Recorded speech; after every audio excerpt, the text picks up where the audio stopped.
with the outdoor season at a close, there is still plenty of pulling to be done. May descend on the Midwest Winter Nationals, with some just wanting to get a run in before the season starts.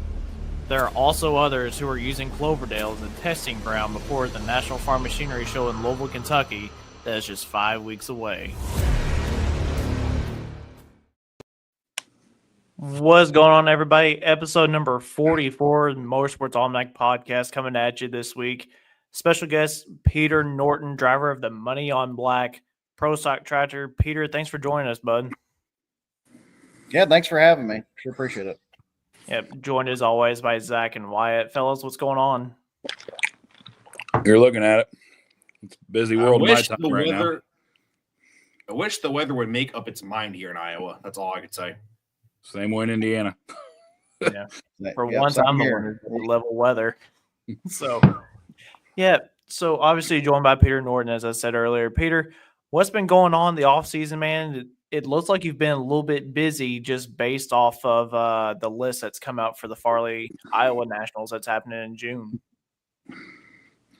Yeah, so we, just went Louisville, had a good run at Louisville. We'd made some changes before Louisville after some problems we'd had last year. And so had, what did we end up second on Thursday night and I guess third on Saturday night in the finals. And so that went well. And so we got a few things to change on the pro, nothing major really.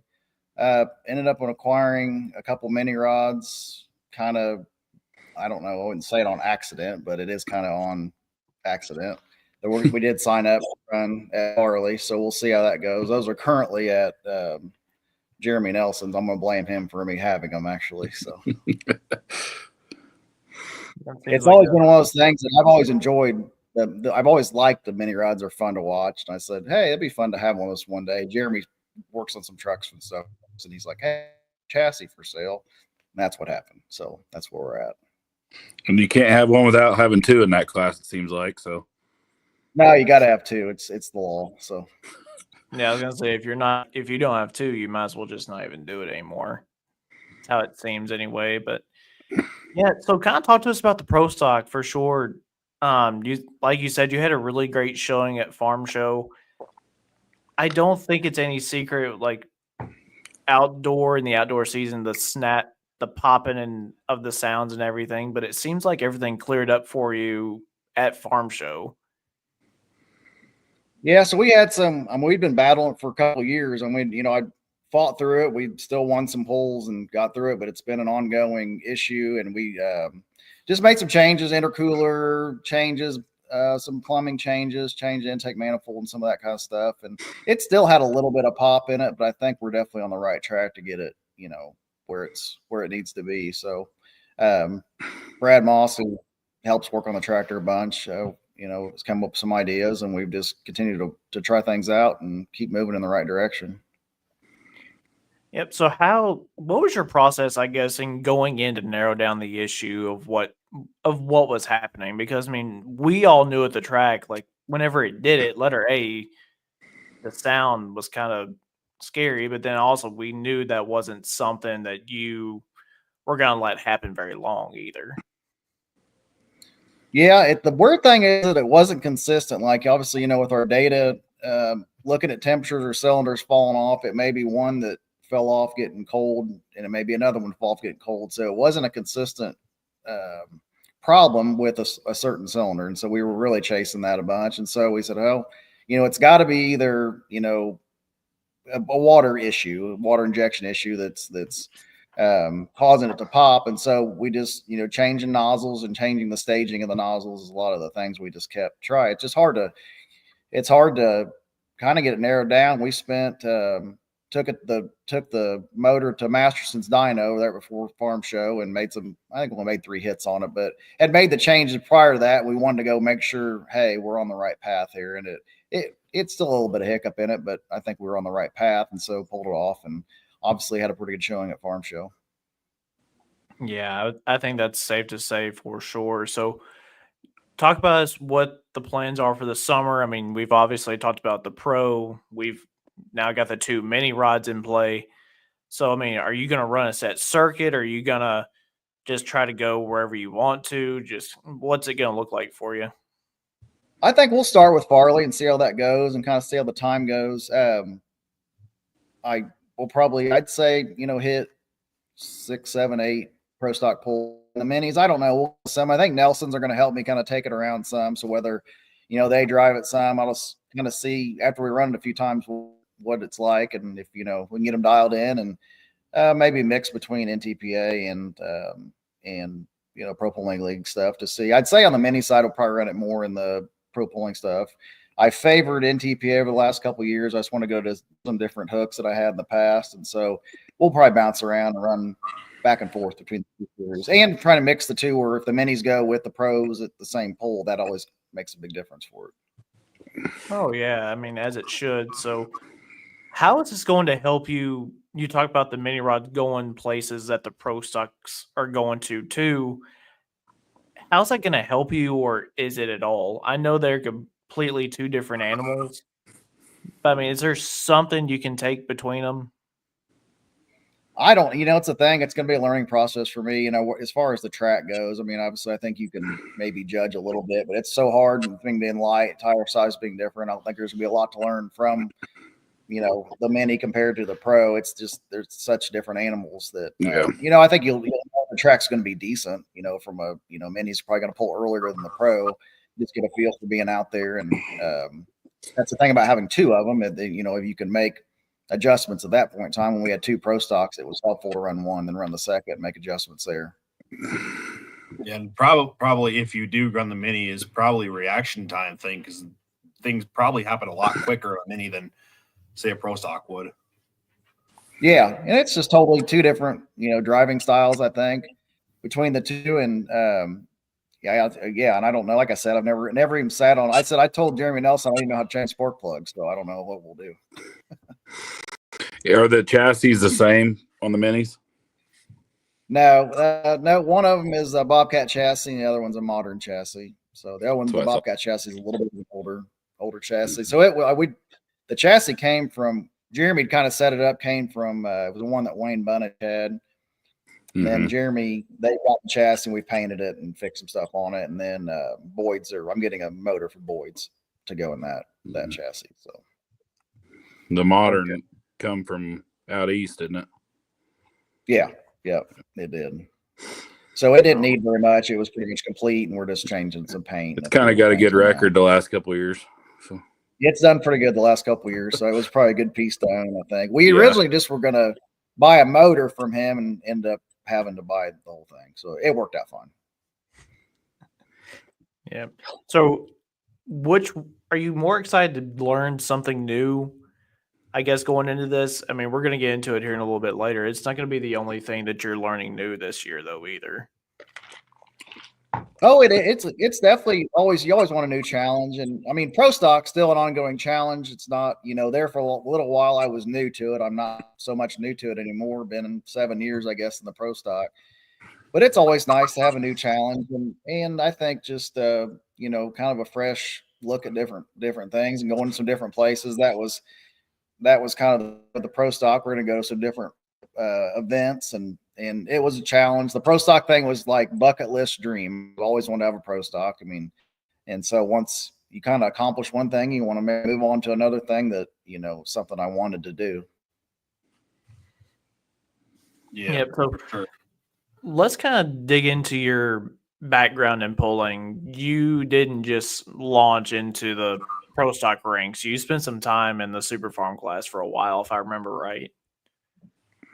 Yeah, I mean, my pulling, I had a Farm All M that I pulled when I was 16. So that was like my first pulling, I guess. Then we had some farm stock, like a 4430, just small farm stock stuff we did, local county fair kind of stuff. And then got into the super farm I guess in 2001, I bought a tractor that was Dick Bonner's it was old pro stock, converted it to super farm. And then we ran it for several years as the Hurricane Deer. And then I think in 05, I'd bought the old Nightlife tractor, and we converted it into a super farm. And we called it the Perfect Storm, which we ran up until, I guess, 28. I think I was looking back. I think I got second in the finals at the farm show in 18, because that's when Lee Greenwood sang on the track in the finals on Saturday night. But that was the last time I actually drove that tractor. And then Michael Snap had it for a little bit and took it around some, and then we parked it. Scott Typin has it back now, which they have back as Nightlife as a hot farm.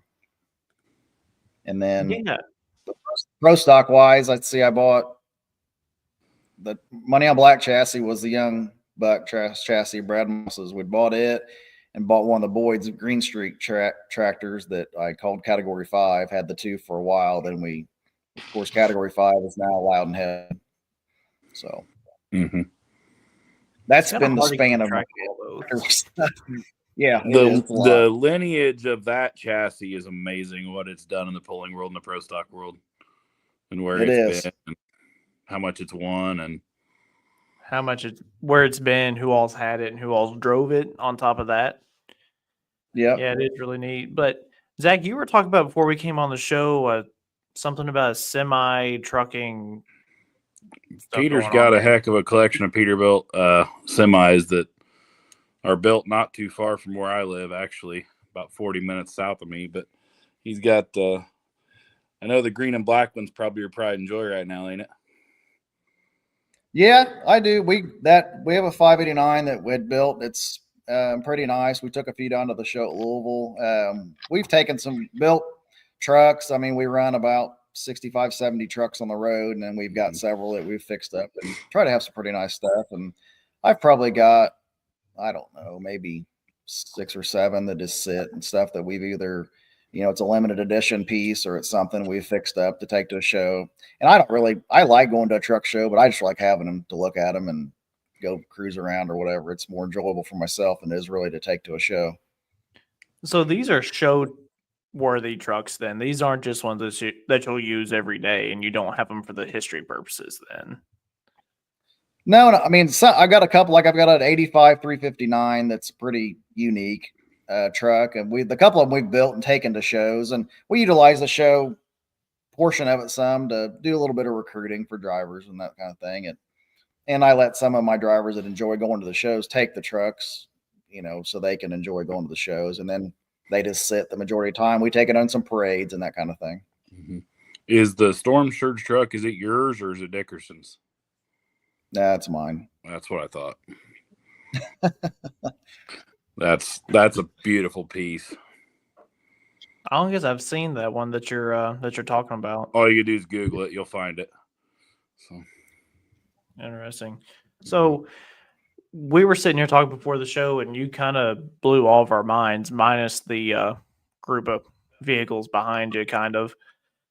You said that you're going to be going down a drag strip a little bit more. Yeah. So we bought a friend of mine, which I mentioned earlier. His name's Colt Coffee. Lives here in Franklin. Is in the no prep kind of backside no prep stuff, and he's had his car in his shop. He does detail stuff. And so I was like, man, it looks fun. He's like, y'all try it sometime. He said, I bet it's just as fun as driving that pro stock. I was like, there's no way. And so we got to talking, and I ended up buying a 3rd gen Camaro. It's got a big block with a Pro Charger on it. And so we took it to a few races last year and just had some fun. Went to a couple no prep races, and it got kind of addicting. So then we've kind of, I don't know. I bought a few cars. Sold a few cars and fixed some stuff up. Been to a few races, and working with another guy, Nick Taylor, to put together a pro mod that we're working on right now that we're going to try and do some testing with this summer, I think. Then later in the summer, early fall, try and go make some races with. It's the goal. And we also got a Pro 275 that we bought to try and run as well, kind of along with it. So. Now, are they all different types of combinations? Are some of them similar? Like the Pro Mod, is that going to be a Pro Charge as well, or have you decided on that yet? No, the Pro Mod will just be a screw blown Hemi, and the Pro 275 car is a Hemi Pro line with a Pro Charger on it. It's actually set up for like a no time grudge race right now. It's got a little bit bigger of a blower on it. I think it's Pro 275 is like a 140. Pro Charger, and it's got 144 or something like that. The guy Cameron Johnson built the car. If you probably know who that is, and so it's Cameron Johnson chassis, and it's a Pro Line engine, so it's all pretty much new. The guy named Brian Markowitz, who runs Radio versus the World, had the car built, never really ran it. I think it's got like 10 test passes on it. So he had it for sale, and so we bought it and going to try and monkey with that a little bit. I mean, that's a heck of an event to talk about. Radio versus the world. That's a huge one. Yeah. The class So I itself think is as just far as drag racing go, I'm going to try and kind of dabble in a couple, classes and just get our feet wet and see what we end up doing. It is fun from what little bit I've been, but it's a lot to learn for sure. It's racing's an interesting industry. You don't realize how many drag events and cars and people are involved in drag racing. I never looked into it until I got into it, I guess. So it's really intriguing to me, and that you're talking about things earlier about why, and it just knew something new that's kind of, piqued my interest, I guess you might say. And so it's something we're going to try out. And I've got some good people that are going to help me along the way. So. Yeah. And so what's your ultimate goal by the end of the year to go with the pro mod? I think if testing and stuff goes well this year, we'll probably try to run like the Winter Series or something like that if we can get into it. And I don't know we're, just now the car is at G-Force, which is John and Melanie Salemi, their shop in up by Buffalo, New York. So the car is there now, getting the motor put in, getting some stuff fine-tuned. So once that happens, we'll start doing some testing, and then, and just, I guess if the testing goes well and we feel confident that we've got the things we need to go racing, we'll probably hit some races. That's the point of having it. Yeah. I think you got a pretty dang good partner in G-Force group there. They've been on a tear as of late with, when the World Series Pro Mod was Steve's car, and then Melanie just won Galat. So yeah. I think you're pretty good company. Yeah. Yeah. And it's interesting, the David Texano, the guy I bought the car from, it was a G-Force car. And so he was already kind of intertwined with them. And so it's one of those things that kind of lucked into, we got tied up with them, and then now they are helping us. And it's just, I think, just because of the relationship there, we kind of snuck in and we're able to get in with them, which Melanie and John have been great to deal with. I mean, I've talked to them quite a bit, any little question, getting things lined up. And I think they want to help us. I don't think they've got the capacity to go everywhere with us, but they'll help us get kind of on board. If we need some help with parts and that kind of thing, they'll be right there for us. Yeah, for sure. So I guess PDRA is kind of not in the cards right off the bat then. No, I don't think so. We'll just hit some probably random races. And I think, if things go well with the Winter Series kind of stuff, maybe we'll try and do a PDRA points kind of thing next year. That's not even really something we're talking about. It's just, hey, maybe we'll do it kind of a thing, see how things go. Yeah. Man, that'd be really cool to see you at the Drag Illustrated Winter Series, though. That'd be great. I think we're going to try to end up going down there this winter, too. One of them, if not two. Try to get out godforsaken cold in the state of Indiana. Yeah, in January and March. Yeah, I agree.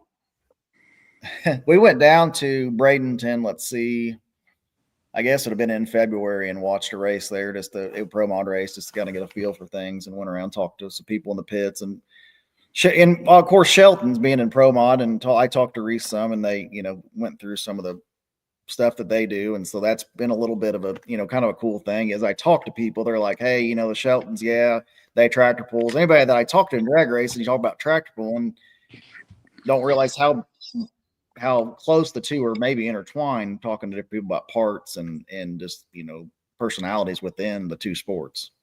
Yeah. You literally just described the entire purpose of this whole podcast. In that sentence. See, there you go. It. In definition by Peter Norton. Yeah. Yeah, definitely. Man, that's going to be really cool to see. I mean, I just can't wait to see how you adapt and change over, because seeing these guys who run Top Fuel and Pro Stock like Antron Brown and Erica Enders and just all the ones that ran that series this past year, seeing you line up to just a couple of them, I'm sure you'll get the chance to. That's going to be really neat to see. Yeah. And that's why, like these smaller cars, I want to get a feel for driving before I get carried away doing something like that. And like the Nick Taylor, the guy that I'm partnering with, he will probably drive it some, and we may take turns. I'm not sure what we're going to do. We're just going to get it going and see what happens. And I'd like to get some seat time in this Pro 275 car and do some of these other things, just to get, a feel for drag racing. I mean, that whole watch the lights and reaction times and, what to do down the track. And, we can, anytime we go, like we're going this weekend down to Southern Indiana, just to a no prep race, but it's just, anytime you can get some seat time, it just gets better, for reaction and feel. But it just makes you want to go more and want to go faster every time. That's the thing that after we went to a few no prep races, I was like, I don't know, this seems all right. But the thought of taking power away from something just to get traction to go power fast doesn't seem right. I just want to go as fast as I possibly can. So that's why I said, Wyatt, isn't Pro 275 what Kai Kelly was in at one time? Maybe. So really when it comes to what you call speed promotions or your no prep, I believe is how the rules line up is like Murder Nova. The OG Murder Nova lines up Pro 275, and that's what he ran down South Georgia. So that's where they line up. But Kai Kelly's car right now, the third gen Shocker, or the just not getting right car, that's Pro Mod. So they somewhat intertwine, but there's also like the wheelbase length and the engine combination, and there's a couple different things in there. Yeah. Peter, did you see Nova's pass this weekend? Him cracking the 359 ET? Yeah. That was pretty slick. It's crazy. It is, yeah. I think he went like 220? 220. Yeah, he went moving crazy. And he won. Yeah. Entire thing. It's there's so many different races, and I try and watch, and I probably spend more time watching YouTube and watching different drag racing things over the last several months just to get I don't know. There's a lot to learn. I mean, there's the lineage of different classes and people in different classes is like, so-and-so. I mean, I can tell you about tractor pulling. I can't tell you about drag racing very much because I never really followed it up until the last, year or two, I guess. But like you said, though, the intertwining of the two sports is more than what people realize. Oh, yeah. Yeah, for sure. But you talk about like not knowing drag racing up until the last couple of years. It's kind of been the same way with myself. I think this has been the first winter I've watched more drag racing on YouTube and on Flow Racing than I have tractor pulling at all. Yeah, which is kind of crazy to think about. As long as we've been in it, Flow's doing a phenomenal job across the board on motorsports right now. Yeah, they are. I mean, their production values 10 to none. You rarely have any issues out of it, which is even better. I watched the 2 USAC races this weekend on it, and it just. Yeah, you're right. Nothing. They just do a phenomenal job. Yeah, Kokomo was this weekend, right? No. Putnamville and Lawrenceburg. Those are 2 sprint. Kokomo's in 2 weeks for the Grand Prix. Okay. You watch now. You're going to give Peter the idea of getting a sprint car or late model now. No, don't get carried away. No, I tried to wig that. Yeah, there's so many. I mean, that's the thing about it, being in central Indiana. I mean, there's so many different things you can go do. There's tracks and races everywhere. It's, like IRP has that Wild Wednesday thing on Wednesday nights that I think starts like tomorrow. Actually, you can go up there and take, like I had a Mustang with twin turbos on. We took up last year. This is when I was talking about racing. It's like, let's go up there and make a pass. And that was kind of fun. So now I'm like telling my wife, hey, let's drag some of this crap out of the barn and go up there and Wild Wednesday and make quarter-mile passes through there. You call it IRP, man. That's all anybody around here knows it as. Everybody else knows is Lucas Oil. It's still IRP to me, And then I bought my daughter. I bought my daughter a junior dragster a couple weeks ago, so now we're going to be trying that. So that's going to be interesting. They run them up here at Bunker Hill quite a bit, just north of us. Yeah, I saw that. I think it's a 790 class is what it's called. So she's 15. So we'll see how that goes. And and that's another thing with the minis. I don't know. I mean, you hate to put a kid, somebody that's never pulled on a mini right away, but if she gets interested in some of this stuff, that may be a thing too. You got to learn some way. I mean, is that the equivalent of throwing a kid into a pool and hoping they swim? That's my question. You'll get there. I mean, it's either sink or swim, I guess. I mean, that's true. First thing I was ever on besides the garden tractor was Light Pro. So, I mean,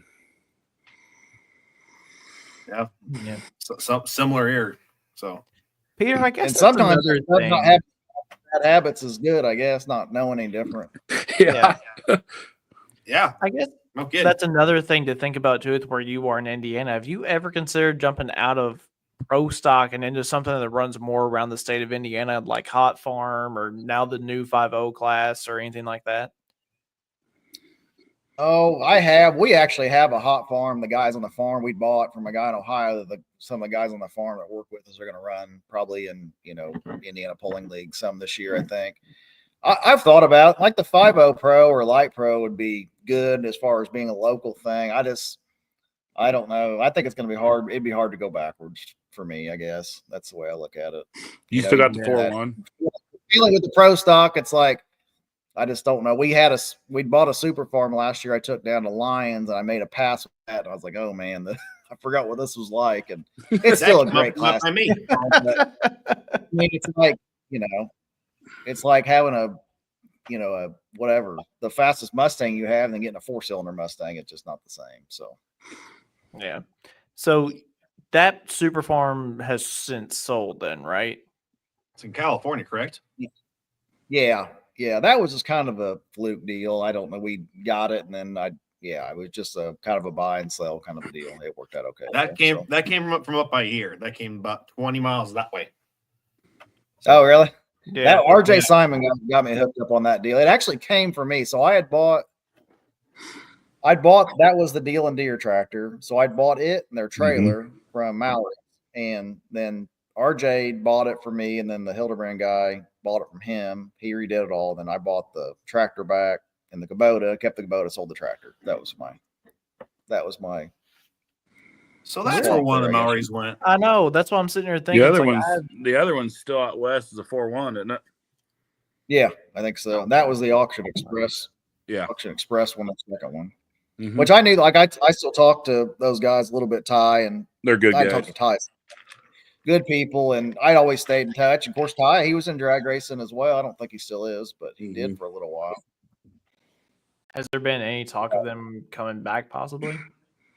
I don't think so. Not that I've heard of, at least. Not that I've heard. It sounds like a lot of I don't know who I talked. I talked to Bryce Van Genderen this morning, and he said that I think he told me that Engler's had like 18 slots for big pros getting built right now, or something like that, which is crazy to me. Yeah, we just picked ours up down there a month ago now, and yeah. So. I guess that kind of debunks our theory about the 5. Are they true pros or are they going to be 5.0 pros? Yeah, I don't know. And that's just what he said. I don't know if that's a mix of light pro, 5.0 pro, component chassis, I guess you might say. So, yeah, I assume that's going to be a bunch of diesel supers. So, yeah, that too. Wow. Yeah, I didn't know. I'd always wondered where Deal and Deer had ended up. And then there was you had a 4.1 too, didn't you? Or do you still? Yeah, we did. That tractor was actually Wishmeyer's old barely getting by that went, let's see, it went to Tennessee to somebody, and then went from Tennessee to Keith Hannenberg in Michigan, and then we'd gotten it down from there. So okay. And then Wishmeyer bought it back, which he's doing the same thing they're doing Nightlife, making it a hot farm. Also, Wishmeyer's going to be adding on then. Yeah. Oh, that'd be cool. So they'll have a hot farm, and then obviously his 2 pros as well. Yeah. Now, the old coal roller, you drove that once or twice, didn't you? Which one? The 4.1. The 4.1 you brought it to Shelbyville the first time, I think. You had a buddy that worked for you or something, run it for. Yeah, Kaiser. Oh yeah. Sorry, I forgot about that. Yeah, sorry. Yes, we did have that for just a minute, and then went back to Dusty Berry. So that we had it for a minute. Dusty Berry got it back. He traded me a semi, which we just got the semi somewhat done, which is a really cool semi. I should have had that somewhere and showed you guys if you like semis. It's really cool. I'll send. Is that the red one? It was like a purple and orange truck Dusty had for a long time. Oh, okay, yeah. Did a frame off deal on it. It's a root beer color now with kind of a cream frame, so it looks really good. But it's this whole pulling and like we're going back to pulling and drag racing, the people you meet throughout, pulling. And I mean, some of my best friends are people I met pulling. I mean, I talk to Rob Russell almost every day of my life. If we, just in, somebody in, Brad Moss, some of these people are just, I would have never met if it wasn't for pulling. So it's a pretty unique people. That's, I know us with you got a truck, us with the trucks, it's just people we meet throughout pulling, the amount of trucks we sell to people that tractor pull. It's unbelievable. Just friends we made doing that, So. Same with our side of things too. Yeah, you guys, yeah. We have a couple of questions rolling in here real quick, Peter. It says, "Hi, Peter. Are you going to take any of the semi trucks to the Big Rig Challenge at Onway Speedway in Onway, Michigan on Memorial Day weekend?" Well, I don't know. I probably won't, but we generally will take some trucks places. I've got probably 4 or 5 different drivers, people that work for us that like to take them places, and yeah, maybe I'll take a screenshot of that so I know what that is. But yeah, that's a possibility. I don't know. Memorial Day weekend. I know I probably will not be going, but that's a very, very good possibility. We may send a truck there for sure. Yeah, because the Big Rig Challenge is that bobtail uphill drag racing they do fully loaded. So. Yeah. I know. I think that would be so cool to go That's watch. Neat as I've watched several videos of it. I'm just amazed that they still got drive shafts somehow. Yeah. And then Broughton Motorsports. We're going drag racing again at some point. It's a rush. Mick, I didn't even know you drag raced. And then the Big Rig deal is super impressive, I must see. Yeah. So I'm just seeing more and more that people either drag race and then went pulling, or they're drag racers and they're turned into pullers. Yeah. I'm starting to notice that more and more. Just difference in a button and a clutch. So. That's right. I guess that's right. And pulling something versus going 200 miles an hour in the 8th mile. Yeah. Both a pretty good rush, though, I have to say. Even though you're not going very fast tractor in comparison to a drag car, it's still a rush for sure. Just a different way to do it. I say it's the most fun you can have with your clothes on. Would agree. That's like motorsports to a T. Mm-hmm. That's right. Yeah, exactly. Here you go. Yeah. Wyatt, you have any questions you want to ask Peter? So, what's more fun, collecting the cars that you got behind you or building new ones that you're getting into now? I mean, because you got, like we said, you have quite a collection behind you. Yeah, we got a few things here. I don't know. I probably have a problem. My wife, I know, thinks I have a problem, but they come and go some. I mean, some of the stuff behind we've had for a while, but I've got several here at my house. We got a bunch of stuff inside because we had all the hail when we were gone. So we usually keep some stuff spread around. And I've got, I don't know, we'll go to Meekum and take stuff there and buy stuff. And we're always fixing stuff up. And I don't know, it's a little bit of everything. I like buying the cars. The fix them up is fine. It just takes a long time and it's very expensive. I mean, this car right behind me is 69 Camaro. I bought it kind of like it is. We've done a few things to it, but I mean, it cost 3 times what I paid for that if we had to build it and take 3 years or whatever. Mm-hmm. And I think, in the car stuff, unless you were just dead set on getting something exactly how you want it, you're better off to try and find something that's close, I think. But I probably got, I don't know, 30 cars or something like that will come and go throughout time. So yeah, the one that's catching my eye the most though is the green body back there over your left shoulder. Truck? Yeah, a little bit. Yeah. Yeah, that's probably, we built that. So that's a 71 C10. It's got a LS3 and a 6-speed. It's on chopping block chassis, full air ride chassis. So that truck actually came from Arizona. The body's original patina. It's really cool. I could show you. That's probably one of my favorite things to drive. I got that, the 67 Nova that was the Good Guys giveaway car in 21. Those are my 2 favorites. But. Dang. This is a collection I feel like I'd like to see. I'll give you a tour. Hey Zach, how far is his shot from you? Hour and a half. You drive hard. Wait, aren't we going to be in? We're going to be in that Saturday. Where are we going to be? Frankfurt, not Franklin. Okay. Dang it. We could get it if he's around. We can get a hold of him and go on that Sunday though. Yeah. Come on down. We're doing that. They've delivered cars. I bought a couple trucks. Let me think here. Mm-hmm. Well, you can't see it behind that blue Chevelle. There's a dark horse that came from Brad Howe Ford. A couple Super Duties. Yeah, we deliver them down there. And then we're doing that light pro shootout this year with IPL at Greentown too. At Greentown, one at Frankfurt, and Shane's coming up for it. So maybe that Sunday we'll get a hold of you and run down. So yeah, absolutely, that'd be cool. Is that technically on my way home? It's right on 65. Perfect. Yeah. Hopefully you don't have a pool going on that weekend. What weekend is it? It's like July. The 12th. So mid-July, so it'll be like what? It'd be like July 13th would be the Sunday, Peter. Okay.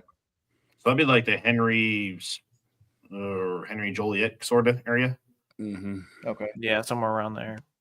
Yeah, either pulling, racing, or probably at the lake. So those are our three vices, I guess you might say. So yeah, we'll hit you up a little bit closer at time. How about that? Sounds good. Yeah, Zach, you have anything else you want to add? No, I don't think so. I've been fun having you on. Yeah. I kind of knew your history and what you were into, and that's what when they asked me if I get a hold of him, I was like, yeah, I can get a hold of him. That's not a problem. So. Yeah, man. Thank you a lot for joining us on this. I didn't know if you'd ever been on one or not. I haven't. I don't have any social media. Stay kind of in the dark, and so it's it's good. I don't mind. I got a lot of stories. I can tell stories for days about polling with certain people and this and that. Some I probably shouldn't tell, but there was a campground story I was involved with you at one time, Bowling Green. We'll just leave that one off here though. Oh yeah, no. anything with Bowling Green needs to be. Yeah, we'll shut the mic off for that. Green. Yeah, no. There's a reason why it stays within the fences of Bowling Green. There's a reason. Yeah. That's right. I fully agree. I didn't go last year. Unfortunately, it didn't work out, so I kind of missed it. But I sure really like going. Yeah, Peter, we got one more question for you before you go. It's from Curtis Rexing. He says, favorite pass tractor pulling. I mean, I put it in the sand pretty hard Thursday night. This past farm show, that was good. I'm gonna chalk that one up there towards the top. I think. Oh yeah, definitely. Yep. Is there? Go ahead. I was gonna go and ask, like, is there an event? Because you talked about this past couple of years, you stayed with NTPA on the events you may not have gone to. Is there any still on the bucket list you haven't hit yet? I've never been to Toma, believe it or not. You got to go to Toma. You've never been to Toma ever. Yeah, isn't that crazy? Not even in Super Farm days. No, we never. I always ran. We ran ATPA and then PPL Super Farms. Never went to Toma. We actually this couple. Let's see, 3 years ago, Rob Russell drove. He took my tractor to drive at Toma. So. You want to talk about a town that rolls the red carpet out for the tractor pullers? That is a town that rolls the red carpet. Oh yeah, 100%. And it's going to be really big this year, being the 50th. Oh yeah. We may definitely try and go this year, I think. But I don't know. There's so many good places I've been. Don Salama's a good friend of mine, and I like going to Hillsboro. I've been there in a few years. So yeah, talk about that pass from Thursday night. Is that Thursday night? No, that's Saturday night, ain't it? Is that the pull off? That's the pull off one. That's when he just bumped it. Well, my bad. I've been right before that. Yeah, I know. Your backstage guy ain't doing really shit tonight, Shane. Nope, not at all. Do you know how many of these I've got to go through to be able to find the one? Here it is. I was doing good to find it in the first place. On a rare occasion. Yeah, here it is. Yeah.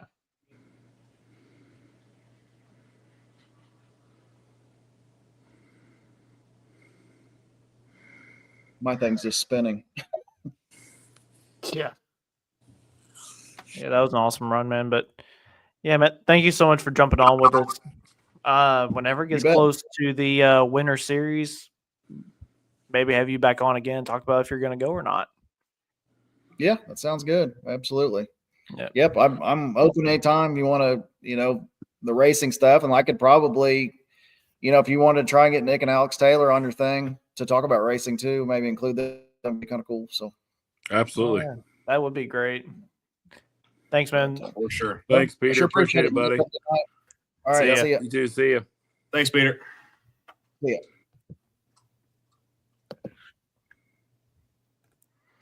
Well, we learned a lot of information in about 40 minutes. Absolutely. Yeah, that was a lot of fun right there, dude. And the fact that he could be going to that Drag Illustrated Winter Series, that's really cool. I don't know if Wes is watching this or not, but Wes, if you are, Peter needs to go. If he's ready Well, to go then. I think he's got a pretty good influence having, the Slemmies and G-Force on that thing, because that is the team that's Yeah, no, he said that G-Force was tuning on that car, and I was like, oh boy, the way Melanie already looked coming out of Galot right off the bat like that, I was like, yo. And Steve from the Winter Series 2 Galot too. Yeah, seriously. I mean, it's the place to be right now. But man, what else do we have going on this weekend? I'll be honest with you, I was kind of out of the loop because I was out there at a Crusade for Children's pool. Tony Had a great Stewart got turnout his with first it. Nitro win. Did he really? Yeah. Mm-hmm. I'm telling you, that's how out of the loop I am. I should have known that. That was the most chaotic final I've ever seen in Top Fuel out there. Celine's blowing up, then Antron with a big fireball, and Tony getting a whole shot win. It's like, holy crap. Oh, did he win it off whole shot? Yep. So USAC sprints, that was they ran Friday night at Lincoln Park Speedway and should have never run it. They had how much rain, the last 2 weeks, and they had craters that would lose a sprint car in it, and I mean, you had cars getting airborne every turn, and yeah, Kyle Cummins won that, and then Justin Grant won Lawrenceburg. Dang. Yeah, that Crusade for Children's pool, we had a pretty decent turnout. I think weather kind of impacted the people that would have came just because of it being almost 32 degrees pretty much. But other than that, we had a really good show. We had like 7 or 8 3.0 diesel trucks show up, and they put on a heck of a show. We had the debut of one, and it's a pretty good looking truck, actually. It was their first time driving it, and they handled it really well. Let's see if I can. Is that wagon wheel truck, that red Dodge? No, I forgot to ask about that, though, actually. I should have. Mm-hmm. No, I'll keep going on the Nitro thing. Basically, Yeah. I'll recap Vegas because I was the one that paid attention to it the most. Vegas, I'll say it like anybody else that watches any 4-wide. I am not a fan of 4-wide, but it is one thing that makes a driver a driver. It's pretty entertaining, though. It can be, yes. Pro Stock was on KB Titan just rolling the field again. All KB Titan final again. And Dallas got handle that. But Eric Ender is not qualifying for the first time since 2016. She didn't qualify? No.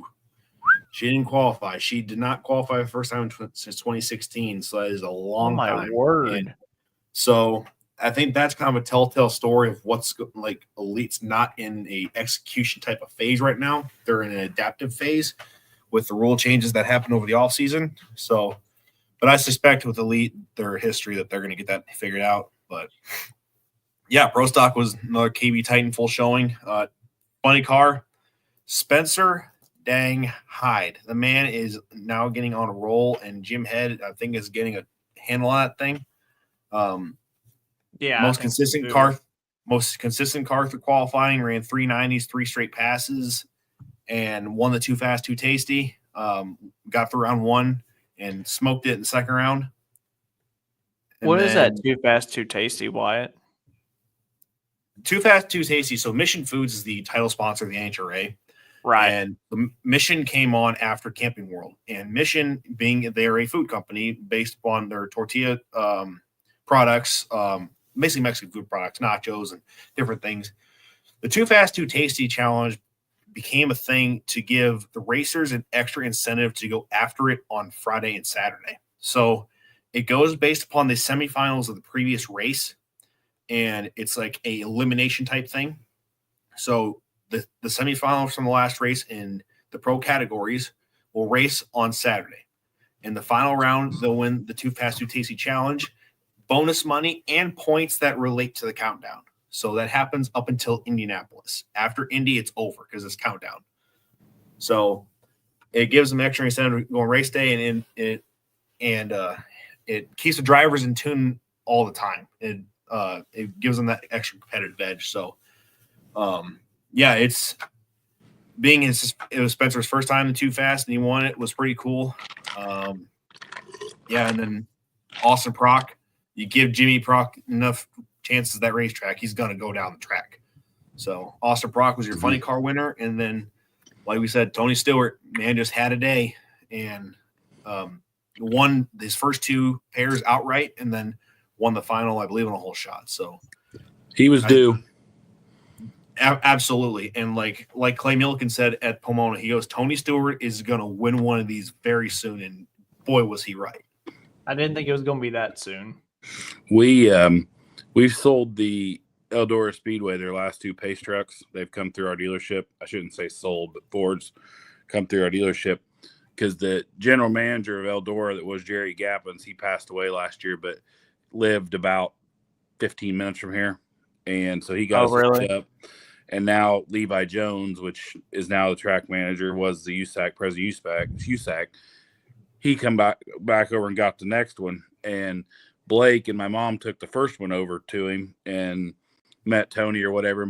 Blake was showing him pictures of the pulling tractor, and Tony got really, really interested. And he's got an open invitation to come drive it anytime he wants to. Yeah, you know the story behind ours and him doing the display at Paducah Speedway and James Aaron Super Farm, don't you? Mm-hmm. The only difference between him and my brother's about my brother's up here, only down here a little bit in height. Mm-hmm. That's going to be a problem.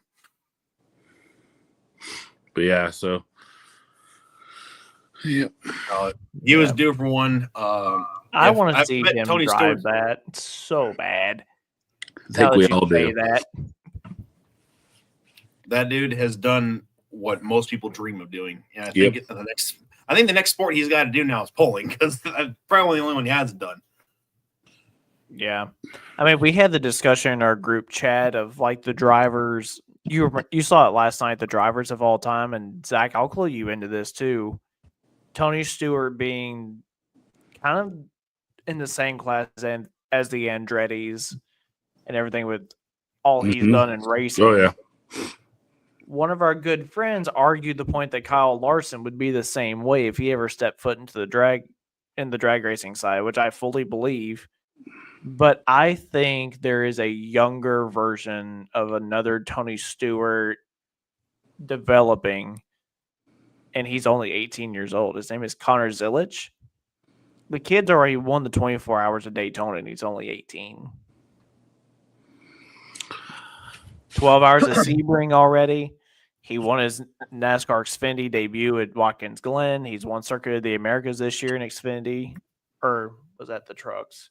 He won Circuit of the Americas already. I think that kid's set to have a rocket strapped to him at some point. Put him on dirt, and then we'll talk. Yeah. I'm pretty sure he has at some point. It's either way. But going back to Kyle Larson, everybody that's the same thing I was reading too, is everyone thinks Kyle Larson, along with Tony Stewart, the best drivers out there. There's one thing that Kyle will not drive, and it's the exact thing that Tony's driving right now. I mean, you don't know that. Well, Tony said in interviews that Kyle came up to him and he's like, "You are crazy for this. I ain't doing this." Not saying he won't ever do it, but right now he says no. Who says he does it in Top Fuel? Who says he doesn't get a pro mod of his own one day? I'm pretty confident whatever you put Kyle Larson in, he can He's wheel gonna whatever win. it is. He's another one I'd like to see in the mini rod area. Yeah. That'd be the class I'd pick for him. Now for smoke, I'd be putting him in the pro stocks and super stock diesels and stuff. Yeah. For sure. Yeah, for sure. That might be a fun show concept idea, like taking motorsports icons and putting them in the tractor pulling classes you'd like to see them in. Mm-hmm. That'd be interesting. Maybe be a short show, but or just different areas of motorsports. Just take guys from one to another that haven't gone that way. Yeah, that's a good point. I like that. Curtis, I meant to say hi at Crusade for Children Pull Shane, but I was kind of busy trying to get the sled set. Yeah, man, I don't know how many times you went down the track, but your tractor ran fantastic every time it went down through there. Have you guys ever seen their tractor? Curtis Rexing's tractor? Mm-hmm. The Hot Farms? Or no, they're farm stock. Mm-hmm. Oblivious. Sorry. Oh, that was the one I didn't get a video. Was it 1086 with a cab? Yep, that one in the smaller wheels on the front. Yep. Yeah. It made power though. Oh man, it ran awesome. Precision race crawlers always up front. Yeah. They are proving no matter who's in, like, if it's Antron or Tony or anybody that comes out of that shop, it's winning. Period. Ooh, here's one I like. Would Flow Racing ever broadcast or pick up tractor pulling on their channel? They did. They did at one point, and I kind of wish they would do it again. Honestly. Yeah, they did it for a couple of years. This thing started in 2022 and ran until in 23 and then didn't go again. Was it all the way into 22? No, it started in 22. Yeah, because 22 was the year that they went to Norwalk, isn't it? Yes, but they started in Farley that year. Yeah, no. Yes, it did. Would it? Yes, it did. I was Farley there. PPL then? Yes. Okay. And TPA only came into Farley in 23. Okay. Yeah, all that timeline's getting mixed up because you throw COVID and all that crap in there. I kind of lost track of it, to be honest with you. The pandemic. Yeah. So Farley had ECI and brush pulls from up until 18. 19 was year off. 20 was started with the COVID PPL. Then it rolled in until 2022 with PPL, then NTPA. So I got you. Yeah, that's going to be a really fun event. I'll pull that up too. We can kind of go through some of the ones that are registered for that if y'all want to. Yeah, but I think getting Peter on was kind of a cool thing because everybody kind of, when the list kind of came out, everyone's like, "Whoa, Peter Norton's got mini rods." I think we ought to hold that for another show and do a show on that whole list. Good. I mean, we can do that too. That's fine. Yeah, because we're an hour in, and that's an hour list there itself to talk about. Oh yeah, that's fair. Yeah, and there's been some changes on the list too between guys pulling out already. So who did? I haven't looked at it in a couple of days. A couple of pro stocks actually from the state of Missouri.